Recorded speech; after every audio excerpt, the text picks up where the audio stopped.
ਕਮਰੇ 'ਚ ਬੈਠਾ। ਸਟੋਰ ਕੀਪਰ ਦਾ ਕੀ ਨਾਮ ਹੈ ਜੀ? ਵਲੀਦ ਉਹਦਾ ਨਾਮ ਹੈ। ਵਲੀਦ ਸਾਹਿਬ ਨੂੰ ਉਹ ਐਮਐਸ ਸਾਹਿਬ ਨੂੰ ਕਹਿੰਦਾ ਜੀ ਇਹਨਾਂ ਨੂੰ ਇੰਨੇ ਸੈਨੀਟਾਈਜ਼ਰ ਦੇਣੇ, ਉਹਨੇ ਕਿਹਾ ਦੇ ਦੇ ਯਾਰ ਜਿਹੜੇ ਦੇਣੇ। ਉਹਨੇ 6 ਦੀ ਬਜਾਏ ਕੱਟ ਕੇ 2 ਕਰ ਦਿੱਤੇ ਤੇ ਜਿਹੜੇ N95 ਮਾਸਕ ਹੈ ਉਹ ਪੈਂਡਿੰਗ ਲਿਖ ਕੇ ਉਹਨਾਂ ਨੂੰ ਸਾਰਿਆਂ ਨੂੰ ਕੱਟ ਦਿੱਤਾ। ਮੈਂ ਕਿਹਾ ਜੀ ਇਹ ਕਿਹੜਾ ਸਾਡੇ ਜ਼ਾਤੀ ਇਸਤੇਮਾਲ ਦੇ ਨੇ, ਇਹ ਤੇ ਅਸੀਂ ਆਪਣੇ। मैं हूं सवेरा शाहिद और आप देख रहे हैं सिटी वन न्यूज़। खबर शामिल करते हैं डिस्ट्रिक्ट पाकपतन से। डिस्ट्रिक्ट हेडक्वार्टर अस्पताल में सहूलतों का फुकदान।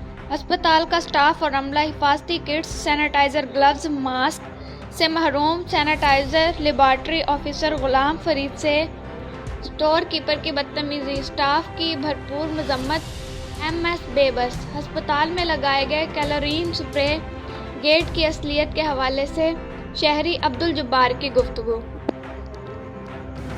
मेरा नाम जी अब्दुल जब्बार है। मैं पिंड बैलगाई तो आया। ये बिल्कुल एवं धोखे नाल लाया होया ने। इहदे विच कोई किसी किस्म का स्प्रे नहीं हैगा, एवं आवाम नूं पागल बनाया होया ने। इहदे विच किसी किस्म का कोई एवं खाली डब्बा लाया। ਤੁਹਾਡਾ ਮਰੀਜ਼ ਹੈ ਇੱਥੇ ਕੋਈ? हाँ जी मेरा मरीज़ हैगा। ਕਿੱਥੋਂ? बैलगाई।